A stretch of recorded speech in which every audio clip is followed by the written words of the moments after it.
evil mother, right, has like kind of tradition in film and in literature, and it's really powerful. It's something that people are really creeped out by.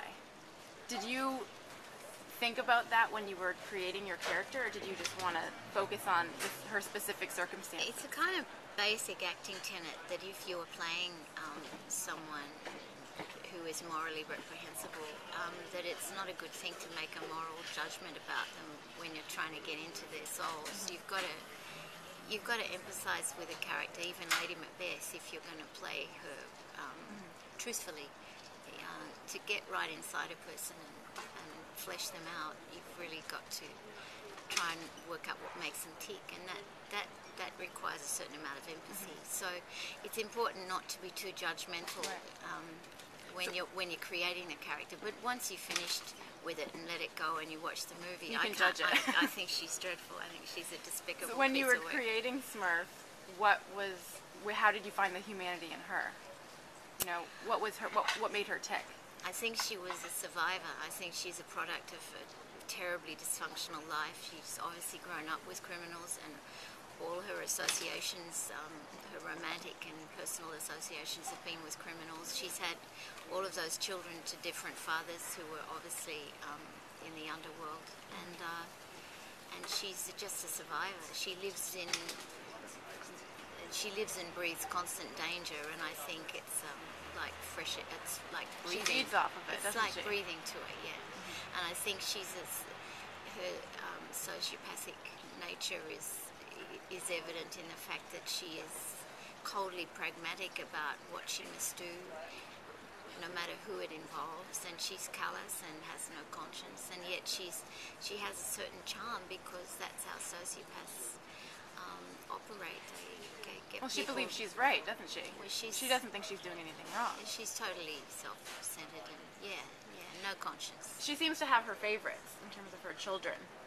Would you agree? My theory was that she probably cares a lot about her baby, who is the beautiful Luke Ford, Darren? the blonde one, and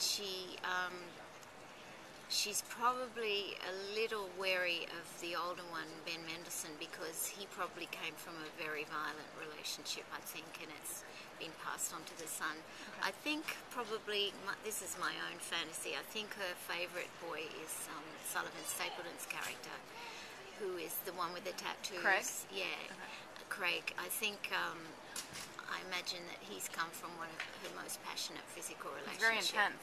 Yeah, he's kind of hyperactive. I think he's the one, when he comes to grief, he's the one that she gets most shattered about. He's the one she doesn't want to lose, really. But she obviously didn't care for her daughter and got rid of her daughter. That story she makes up about playing cards. There's something not right about that. It doesn't hold water for me. I think she, in the environment that she's created, there's no room for another woman. Even if it's her daughter. And the boy does say something in the narrative at the beginning, in the narration. Mum didn't want me to have anything to do with her family. And you can see this poor girl has obviously thought, I've got to get away if I'm going to survive. Well, if she does want to have a relationship with her sons that resembles the relationship she had with their fathers. I think so. I think in a big way they're a substitute. It's interesting you say that, because that's what I agree with that. I think they are a substitute. I'm not suggesting that there's anything incestuous, but there's definitely an inappropriate intimacy that she's missing, because she doesn't any longer have a relationship. And perhaps each of her sons give her something that those men gave her. You know, you can't necessarily get everything from one person. You probably can't. Yes, I think you're right. Maybe the passion she got from one of them, and the power dynamic with another one, and the tenderness with another one. So I think that's really interesting. All really. Are you hoping to work more in the States? Have you done American films before? No. It was never on my agenda. My generation didn't tend to do that, and I always had so much work at home that. Why bother? Yeah, I mean, I loved coming. I first came to New York in 1972, and then I came every year for about 25 years, and I used to go to show after show, and sometimes I used to fantasize about working on Broadway, but I always Do you prefer theater over film, or do you like both? Well, I wouldn't. They're very different, and I wouldn't say I prefer one. It's just that the way the ball's bounced for me, it's been mostly theatre. So, and I've done a couple of TV series that were written especially for me, and I've never been in a soap. And as I say, I've done 15 films. I'm counting television, made for television movies here, because the process is the same for an actor, whether it's made for television or the screen or the big screen. So, whereas compared with 100 plays, it's a big difference. But suddenly I'm getting more film scripts than I've ever received in the past. It's exciting. On the strength, it is very exciting, and it's and whether or not from both Australian and American productions. Yeah.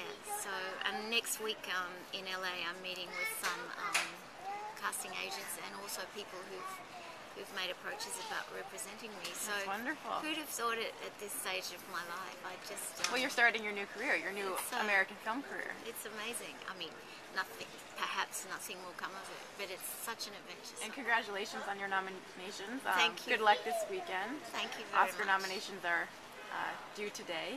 They sent me an email last night saying so far I've had 7 wins and I've got 9 nominations pending. It's incredible. I can't believe it. Well, you deserve it, I think. So good luck. Thank Congratulations. you. Thank you very much.